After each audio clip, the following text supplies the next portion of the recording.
Today we have the dual dynamic driver 7Hz Legato, a bass monster IM from 7Hz. How good is it?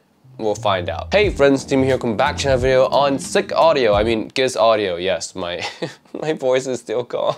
But yes, today, 7Hz Legato, newest IEM from the famous brand 7Hz, father of Timeless, of Zero, Timeless AE, and we want to forget about that one, and now the Legato. Yes, so if you guys did not know, the Timeless was the first really good planar IEM, and still to this day, I would say is still competitive. And the Zero, of course, $20 monster IEM, still highly competitive. And now, the highly anticipated $99 Legato. Now, this to me is one of the IEMs that kind of maybe took inspiration from the Fatfreq Maestro Mini. Now, if you guys don't know, Maestro Mini is a very bass heavy IEM. Bass canon doesn't even begin to describe how much bass is in the Maestro Mini. It is truly hedonistic, as a lot of people would call it. But the special thing about the Maestro Mini is that the bass is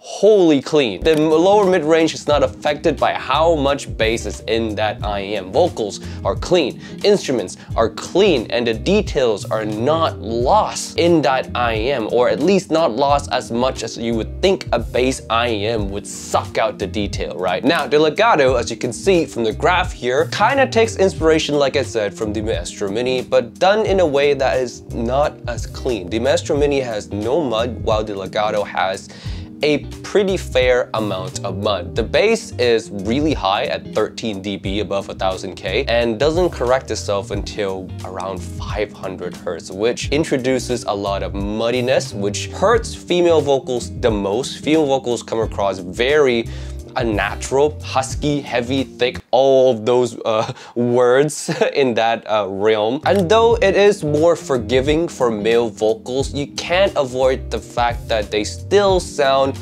rather hefty. If you have a female vocal library, you want female vocal clarity and naturalness, then this IEM is already like a no-go for you, hard pass. Backtrack a little bit to the bass segment. There's a ton of bass in here, right?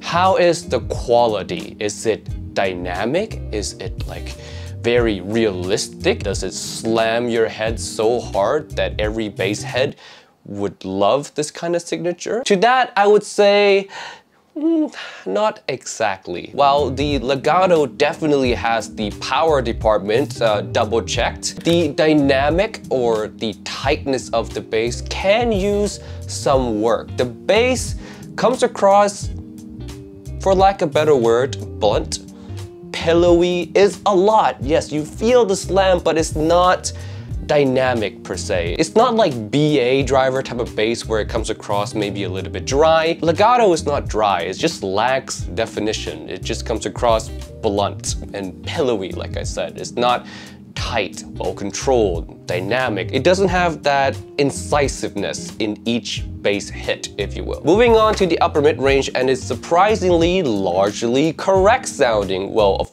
obviously being very behind the bass because the bass is this much and the upper mid-range is only this much. Bass is still pretty much the star of the show, but when it comes to the timbre decay, it sounds largely natural for both vocals and instrumentals. Just keep in mind that since the upper mids is way behind the bass, you will lose out on some vocal and instrumental clarity. There's just no way around that. Every single IEM that has way more bass than upper mids, you will lose some clarity. That's just the con that comes with a tuning of this style. So this is not a criticism that is exclusive to the Legato per se. I'm more criticizing the tuning choice or this tuning style in particular, and the Legato falls within that umbrella. Next, we have the treble on the Legato, and there's really not much to say here, but it just sounds fine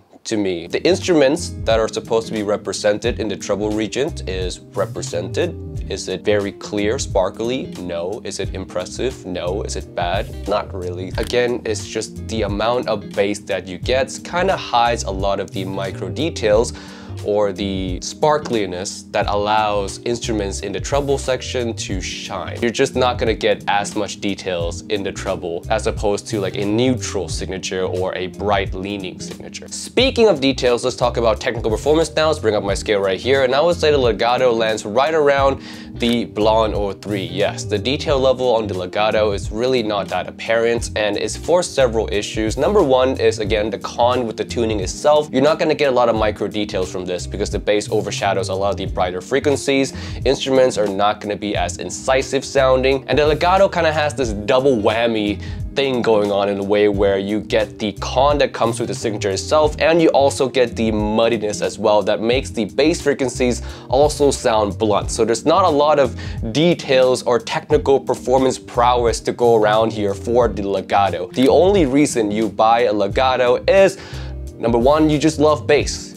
And that's what you want. You want bass above all else. Your library is, again, mainly male vocals. You don't really care about lower mid-range clarity or any of that. You just want a lot of bass, and you don't have enough money to afford something like the Maestro Mini. So the only options out there for this kind of hedonistic bassy signature would be the legato, the HM20, or the KBear Rosefinch. So you would pick amongst these three, you would research which one has the best QC, customer service, and or accessories, and you go with one of these three options. I can vouch for 7Hz because they have great customer service. The construction, fit, and comfort on the legato is fantastic. Aside from that, I can't recommend the legato for anything else. If you like female vocals, no. If you like clean mid-range, no. If you like details and definition, no. Alright, that is the review for the legato. Now, normally I would also do comparison with other competitors around the price point, but given the niche tuning of the legato, the quick and dirty comparison is, as I said before, if you're looking for anything else that's not a bassy IEM, just buy anything else that I usually recommend. If you're looking for bassy IEM, then the legato is just another option for you to go